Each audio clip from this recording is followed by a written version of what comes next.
নমস্কাৰ ৰাইজ, এয়া মই প্ৰথমতে ভিডিঅ'টো আজি আৰম্ভ কৰিছোঁ বাছৰ পৰা। আৰু দেখিছে নহয়, আলহী আছিল। আমাৰ আলহী মানে ডিব্ৰুগড়ৰ পৰা আহিছিলোঁ। আজি তাহাঁতি ডিব্ৰুগড়লৈ বেক হ'ব মানে তেজপুৰৰ পৰা। আৰু তাহাঁতক গাড়ীত উঠাই দি আমি আহি গ'লোঁ আকৌ লগালোঁ বেলেগ এটা ঠাইলৈ মানে আমি স্কুটি নিবলৈ আহিছিলোঁ। মামাৰ স্কুটি পাইছে মানে আমাৰ ভণ্টিহঁতৰ মামাৰ স্কুটিখন নিবলৈ আহিছোঁ। আৰু মানুহ বহুত আহিছে দেখিছে নহয়, আৰু এই পাইছে স্কুটিখন।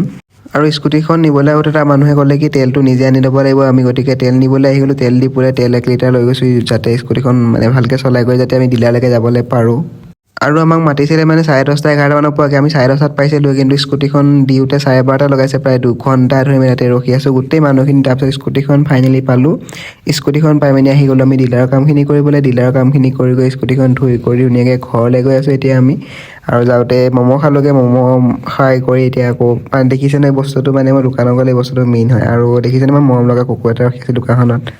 আৰু ঘৰলৈ গৈ পাই মাহঁতে নিয়ম নীতিখিনি কৰিলে। নিয়ম নীতি কৰাৰ পিছত স্কুটিখন এবাৰ খৰিও চলাই চালে কেনেকুৱা